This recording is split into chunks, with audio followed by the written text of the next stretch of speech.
Hai guys, kembali lagi di channel Julius Andri Pratama. Di video kali ini kami akan membahas alur cerita film yang menceritakan kisah seorang perempuan yang membunuh pemerkosanya dengan sadis dengan memenggal kepalanya. Bagaimana kisahnya? Inilah alur cerita selengkapnya. Seorang laki-laki bernama Markus datang ke rumah Marlina yang berada di atas bukit jauh dari tetangga. Di situ, laki-laki itu meminta Marlina memberinya suguhan seperti seorang tamu. Di rumah itu juga ada mayat suaminya yang dijadikan mumi, menegaskan bahwa Marlina tinggal seorang diri. Markus mengatakan bahwa seorang janda seperti Marlina tidak boleh pilih-pilih.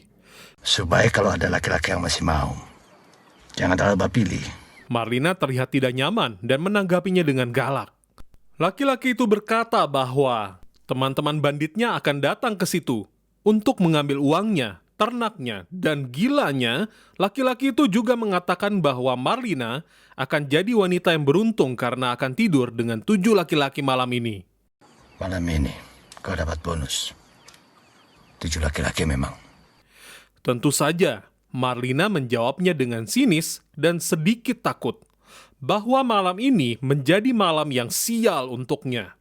Saya perempuan paling sial sudah malam ini. Dengan terpaksa, Marlina menyiapkan makanan di dapur dengan memikirkan sebuah rencana. Beberapa jam kemudian, rombongan laki-laki itu datang dan mulai mengangkut ternak milik Marlina. Mereka bersantai di rumah itu sambil menunggu masakan Marlina datang. Mereka juga menentukan giliran siapa yang berhak tidur dengan Marlina duluan. Sementara di dapur, Marlina menambahkan racun dalam makanan yang akan disuguhkan kepada mereka. 4 orang yang memakan masakan Marlina itu seketika mati karena keracunan. Sedangkan Markus yang tertidur selamat dari racun itu. Usai menghabisi 4 orang itu, Marlina kemudian masuk ke kamar, menyuruh Markus makan malam. Namun di situ Markus malah memaksa Marlina untuk membuka bajunya dan memperkosanya. Di saat itu, Marlina kemudian mengambil pedang dan menebas kepala Markus dengan sadis. Dia berusaha menelpon polisi namun tidak ada yang menjawab. Malam itu Marlina tidur bersandar di samping mumi suaminya. Keesokan harinya, Marlina berjalan ke kantor polisi yang sangat jauh dari rumahnya yang ada di atas bukit. Dia melakukan perjalanan itu sambil membawa penggalan kepala Markus. Di perjalanan, dia bertemu dengan seorang wanita hamil 10 bulan, Novi, yang menceritakan keluh kesahnya yang malah dituduh aneh-aneh oleh suaminya karena anak yang dikandungnya tidak kunjung lahir. Tak lama kemudian, ada sebuah truk yang melintas. Kedua perempuan itu pun naik. Awalnya Marlina dilarang naik karena membawa kepala manusia. Namun setelah Marlina menodongkan parang ke sopir truk itu, akhirnya dia bisa naik truk itu. Namun penumpang lainnya yang justru turun karena takut dengan Marlina. Di perjalanan, truk itu berpapasan dengan truk teman Markus, dan Marlina sembunyi agar tidak ketahuan. Saat truk itu sampai di rumah Marlina, 2 laki-laki itu langsung muntah-muntah karena tak tahan dengan aroma rumah itu yang penuh dengan mayat. Dan mereka berdua pergi meninggalkan rumah itu. Novi sedari tadi memancing Marlina agar bercerita apa yang sebenarnya terjadi. Dan akhirnya Marlina menceritakan bahwa dia diperkosa dan membunuh semua orang yang mau memperkosanya. Lalu wanita itu bilang, "Untuk apa ke polisi? Nanti malah Marlina yang disalahkan." Dan malah mengajaknya ke gereja untuk memohon ampunan dosa. Sedangkan menurut Marlina, dia sama sekali tidak bersalah. Karena yang dilakukannya adalah membela diri dan melindungi dirinya. Novi kemudian mengajak Marlina untuk menemui suaminya saja. Tak lama kemudian, truk mereka didatangi oleh 2 orang teman Markus yang sedang mencari Marlina yang sedang membawa kepala temannya. Novi mengacaukan mereka dan mereka pun pergi sambil mengawal truk itu. Marlina yang bersembunyi pun akhirnya melanjutkan perjalanannya dengan naik kuda milik salah satu penumpang yang tertinggal di hamparan padang rumput itu. Marlina kemudian berhenti sejenak untuk makan di warung. Dan dia memutuskan untuk menitipkan kepala itu di warung itu karena terlalu berat untuk kudanya. Tentu saja, dia sudah membungkusnya di sebuah kotak agar tidak terlihat oleh orang lain. Lalu Marlina sampai di kantor polisi. Namun situasi di situ tak seperti harapannya. Di situ, dia hanya melihat para polisi malah bersantai bermain pingpong dan mengabaikannya. Setelah cukup lama diabaikan, kemudian polisi mencatat laporannya bahwa dia telah dirampok dan diperkosa oleh beberapa laki-laki. Polisi itu kemudian mengatakan bahwa laporannya itu harus dibuktikan dengan olah TKP, namun harus menunggu kendaraan beberapa hari lagi. Lalu Marlina menanyakan bagaimana dengan 2 orang yang masih berkeliaran. Polisi itu berkata bahwa Marlina harus membuktikan tuduhannya itu dengan visum, namun alatnya baru ada 1 bulan lagi. Singkatnya, untuk menyelesaikan kasus itu diperlukan waktu yang sangat lama untuk memperoleh keadilan. Dan kenyataan bahwa untuk menindak laporan itu, polisi perlu bukti. Marlina pun pergi dari kantor polisi itu, seakan laporannya itu percuma saja. Lalu, Marlina kembali ke warung untuk mengambil kotak berisi kepala itu, sambil menangis. Dia dipeluk oleh anak kecil yang menjaga warung itu. Setelah mandi dan menidurkan anak kecil itu, Marlina pergi lagi.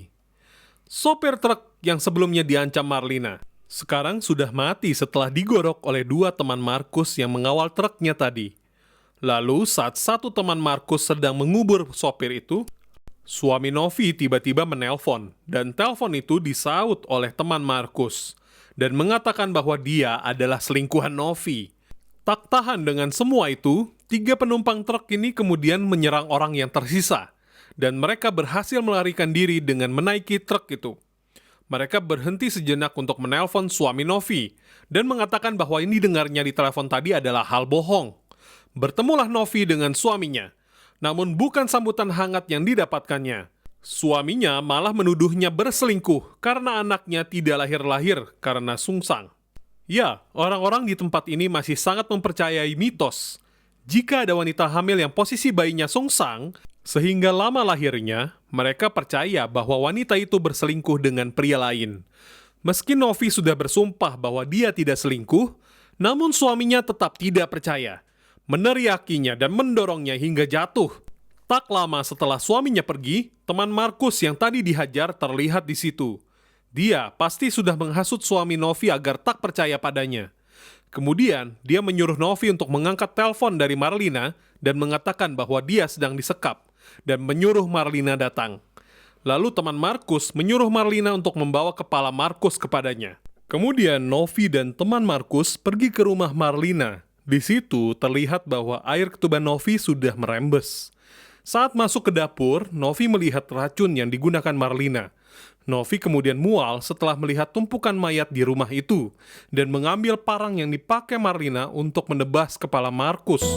Awalnya Novi mau mengikuti jejak Marlina untuk menebas kepala teman Markus.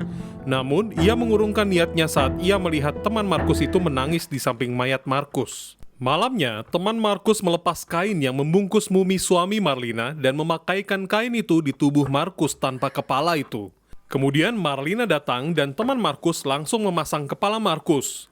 Lalu ia meminta Novi untuk memasak di dapur. Sementara itu ternyata dia memperkosa Marlina dan Marlina berteriak minta tolong. Novi yang menahan kontraksi di perutnya sambil menahan amarahnya.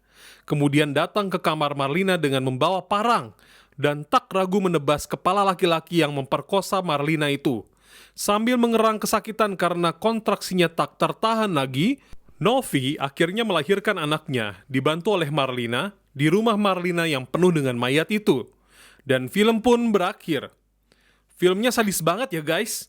Tapi kalau dilihat dari kondisi itu, rasanya seolah kita bisa memaklumi perbuatan Marlina sebagai gambaran seorang perempuan di tengah masyarakat patriarki yang menganggap perempuan hanya objek saja. Dia yang hanya hidup sebatang kara, hanya ingin membela diri dan memperjuangkan haknya. Di saat hukum yang berlaku pun tidak bisa berlaku tegas untuk orang-orang yang berbuat semena-mena padanya. Maka Marlina memakai hukumnya sendiri. Sekian video hari ini. Kalau kamu ada rekomendasi film, bisa tulis di kolom komentar ya guys. See you on our next video.